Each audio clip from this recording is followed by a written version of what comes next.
Assalamualaikum warahmatullahi wabarakatuh. Anak-anak, apa kabarnya hari ini? Semoga kalian selalu dalam keadaan sehat dan semangat untuk belajar. Kali ini kita akan belajar tentang nasihat Luqman kepada anaknya. Apakah kalian sudah siap? Sebelum kita belajar, mari kita berdoa terlebih dahulu. Bismillahirrahmanirrahim. Raditu billahi rabba wa bil islami dina wa bi Muhammadin sallallahu alaihi wasallam nabiyya wa rasula.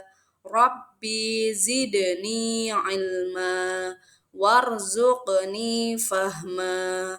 Amin ya rabbal alamin. Nah, anak-anak, apakah kalian mengenal Luqman? Luqman merupakan hamba Allah yang soleh. Luqman bukan seorang nabi ataupun rasul. Luqman adalah manusia biasa, namun namanya diabadikan dalam sebuah surat dalam Al-Quran. Mengapa? Dikarenakan Luqman merupakan sosok ayah yang luar biasa, dan karena nasihat-nasihatnya kepada anaknya, maka nama Luqman diabadikan dalam sebuah surat dalam Al-Quran. Sekarang kita akan membaca Quran surat Luqman, surat ke-31 ayat 13. Kita baca sama-sama ya. Bismillahirrahmanirrahim. Wa idh qala Luqmanu libnihi wa huwa ya'idhuhu ya bunayya la tusyrik billah innasyirka la zulmun azim. Artinya, dan ingatlah ketika Luqman berkata kepada anaknya di waktu ia memberi pelajaran kepadanya, "Hai anakku, janganlah engkau mempersekutukan Allah. Sesungguhnya mempersekutukan Allah merupakan benar-benar kezaliman yang besar."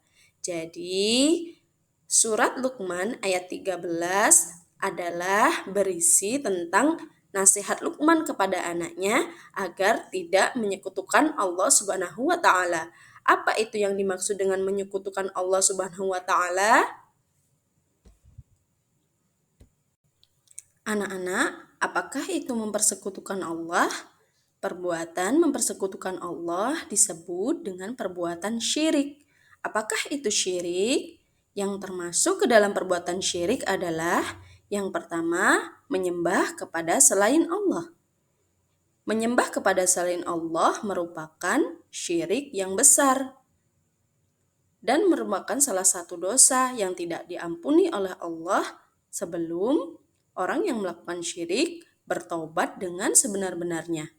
Yang kedua, meyakini ada kekuatan selain Allah. Walaupun tidak menyembah kepada selain Allah, tetapi kalau diri kita meyakini bahwa adanya kekuatan selain Allah, itu juga termasuk perbuatan syirik. Yang selanjutnya, menyerupakan sesuatu dengan Allah Subhanahu wa taala. Karena sesungguhnya Allah merupakan zat yang tidak sama dengan makhluk apapun yang ada di dunia ini. Jadi, kita tidak boleh menyerupakan sesuatu dengan Allah.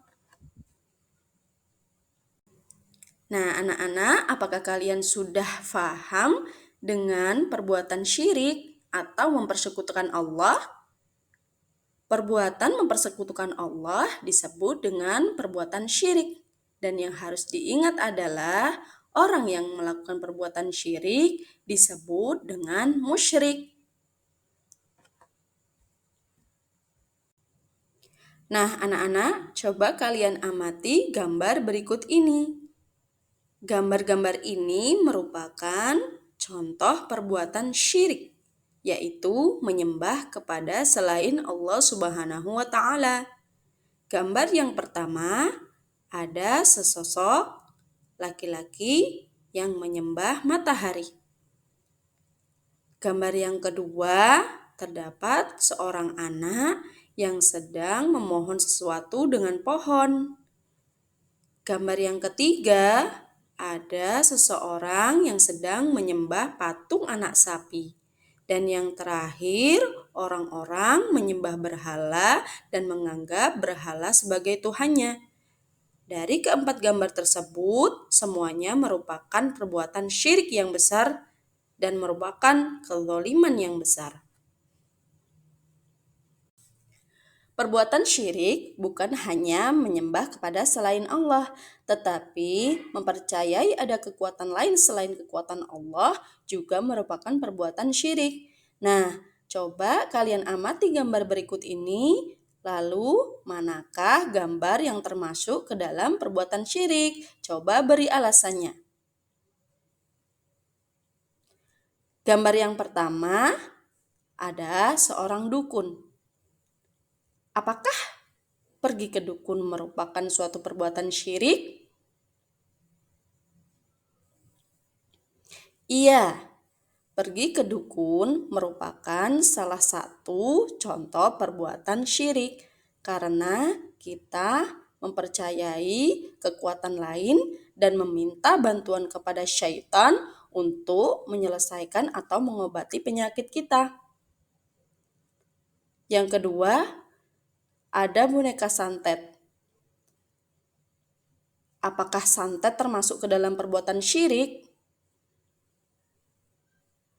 Ya, santet merupakan salah satu perbuatan syirik karena santet meminta bantuan syaitan untuk mencelakai orang lain.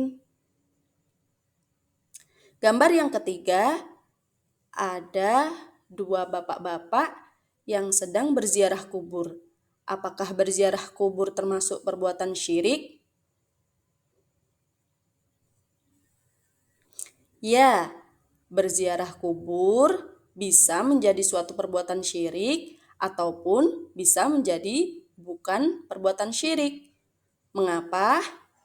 Jika kita berziarah kubur, tujuannya untuk meminta doa dan restu dari orang yang sudah meninggal, maka itu termasuk perbuatan syirik. Tetapi jika kita berziarah kubur hanya untuk mendoakan orang yang sudah meninggal, maka itu bukan termasuk perbuatan syirik. Coba kalian amati gambar yang keempat. Ada peralatan musik gamelan. Apakah gamelan termasuk perbuatan syirik? Ya, tidak. Gamelan bukanlah termasuk perbuatan syirik, melainkan suatu budaya yang harus kita lestarikan. Gambar yang terakhir yaitu gambar sesajen. Memasang sesajen, apakah termasuk perbuatan syirik? Ya, memasang sesajen merupakan salah satu perbuatan syirik karena kita mempersembahkan sesuatu kepada selain Allah Subhanahu wa Ta'ala. Apakah kalian sudah paham mengenai contoh perbuatan syirik?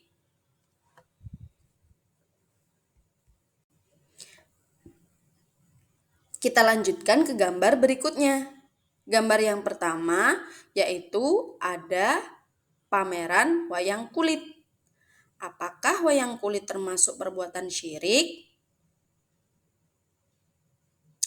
Jawabannya adalah tidak. Wayang kulit merupakan salah satu budaya di Indonesia. Tetapi jika mengandung unsur-unsur syirik, wayang kulit juga tidak diperbolehkan. Selanjutnya, ada orang-orang yang menonton konser. Menonton konser musik apakah termasuk perbuatan syirik? Ya, jika kita mengidolakan seseorang terlalu berlebihan, melebihi cinta kita kepada Allah Subhanahu wa Ta'ala, itu juga termasuk perbuatan syirik.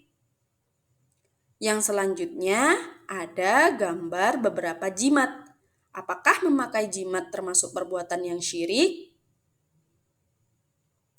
Ya, memakai jimat merupakan salah satu perbuatan syirik karena kita mempercayai bahwa benda-benda tersebut dapat melindungi diri kita atau dapat menyelamatkan diri kita dari mara bahaya.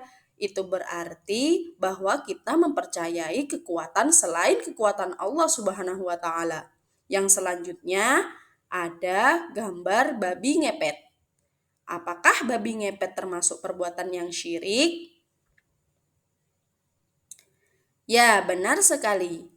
Babi ngepet merupakan salah satu contoh perbuatan syirik karena kita meminta tolong kepada syaitan untuk memperkaya diri.